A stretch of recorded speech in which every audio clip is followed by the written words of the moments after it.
Hello and welcome to the inaugural SME show brought to you by FactoryNOW TV. My name is Chris Greenough and I will be hosting this brand new series which will focus on SMEs within the British manufacturing sector.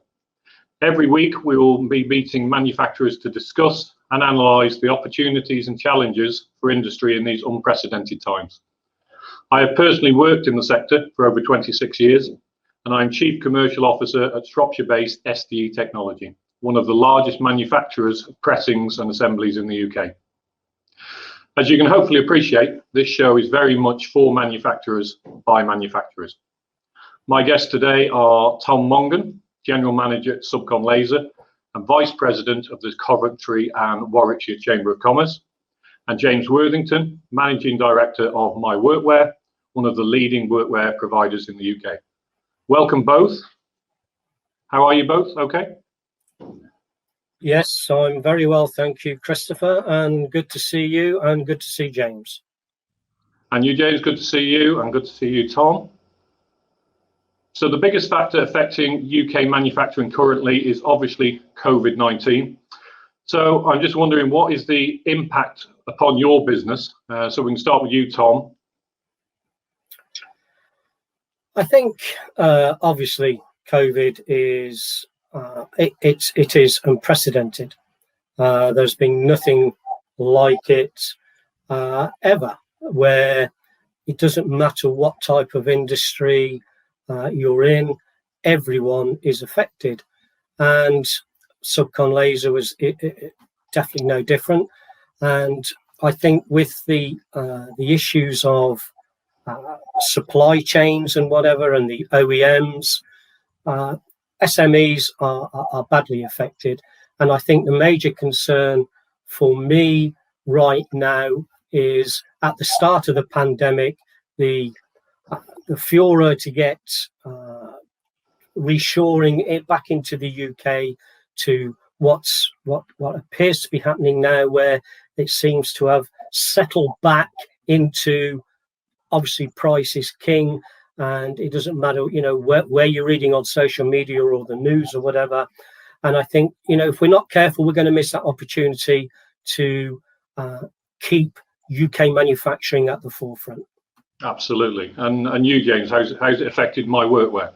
It's been a mixed bag of fish, if that's the right term to use. Obviously, come lockdown in March, it was like just before lockdown, Boris made his second announcement, I think.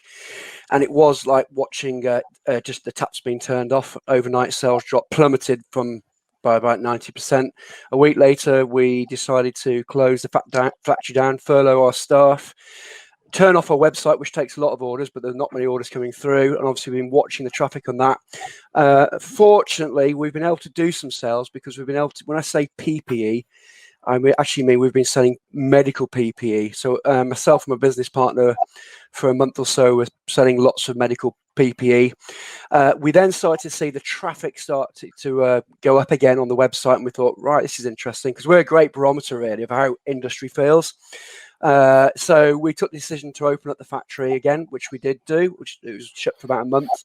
And I'd say it's hard to work out the figures at the moment because they're a bit skewed, but we're probably operating at about 80% capacity at the moment. So it's not been as bad as we thought it would be, but you know, it's definitely had a negative effect on us for sure. And the furlough scheme that the government brought in at the end of March, that surely helped secure jobs and save jobs, Tom, yeah?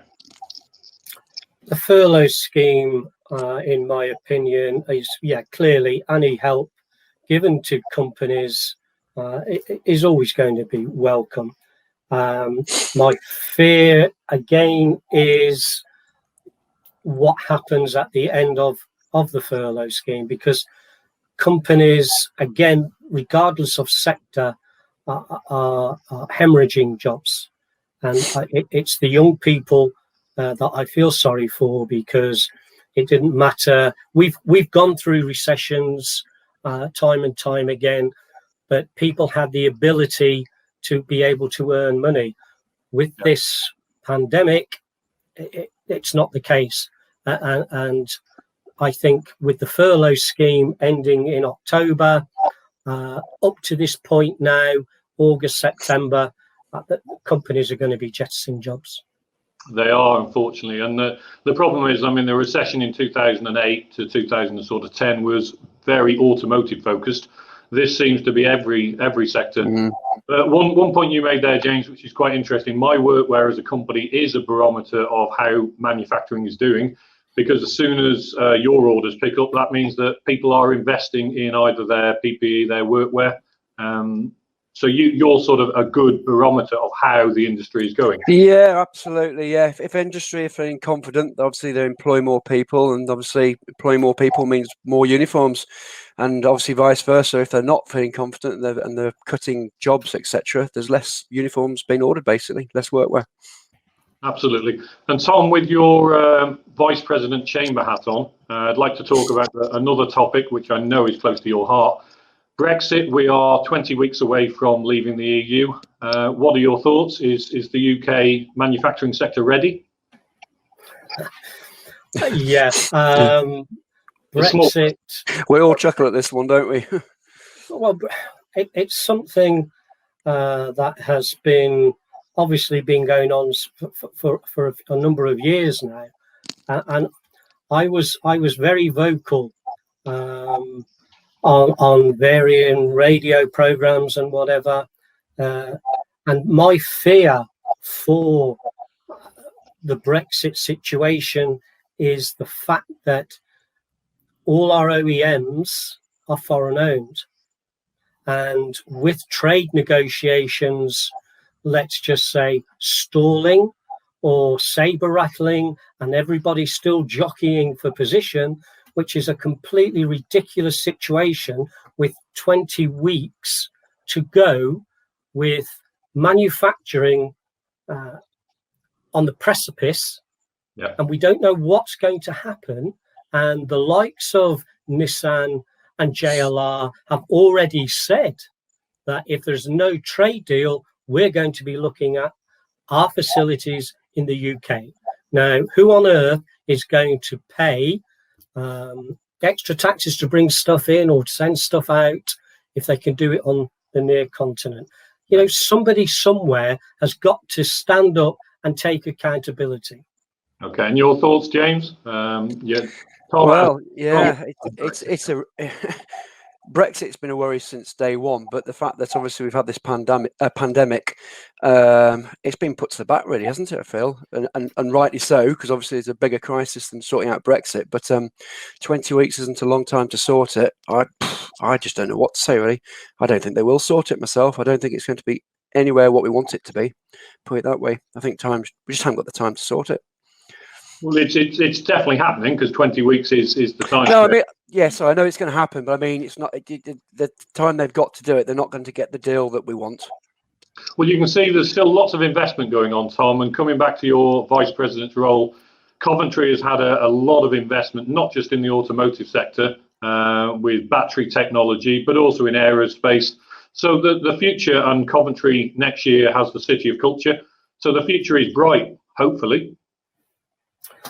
The City of Culture is clearly a great bonus for this region, as is the Commonwealth Games for Birmingham and the wider West Midlands that's coming through.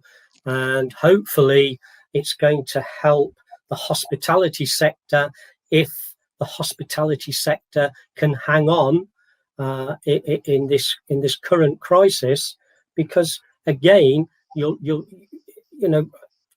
taking my manufacturing hat off and putting my Chamber of Commerce hat on, there's huge fears for the hospitality, leisure. There's huge fears for these sectors with restaurants and chains closing down. So it makes you wonder what's going to be there, what's going to remain. And what I couldn't understand, it certainly in Coventry, and I'm speaking from Coventry and Warwickshire point of view, is we've had in recent months big stores closing and whatever. And you think, well, that doesn't make sense with the projected influx of people coming into the city. Why they would make that decision? It's a strange one. But no, you're right. The City of Culture is going to be a great thing for for the Coventry and the wider region as the Commonwealth Games in.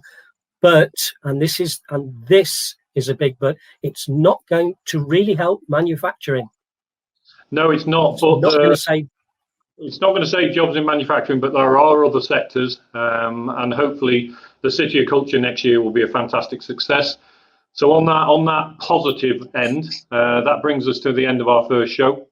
Thank you for watching, and looking forward to meeting more of our brilliant SME manufacturers next week. If you would like to get in touch with the show with a comment or a suggestion, or even to appear on a future episode, please email us at tv@mtd.media. Thank you, Tom and James. Great to talk to you. Thank you very much. Thank you. So from me, Chris G at SDE, goodbye. See you next week.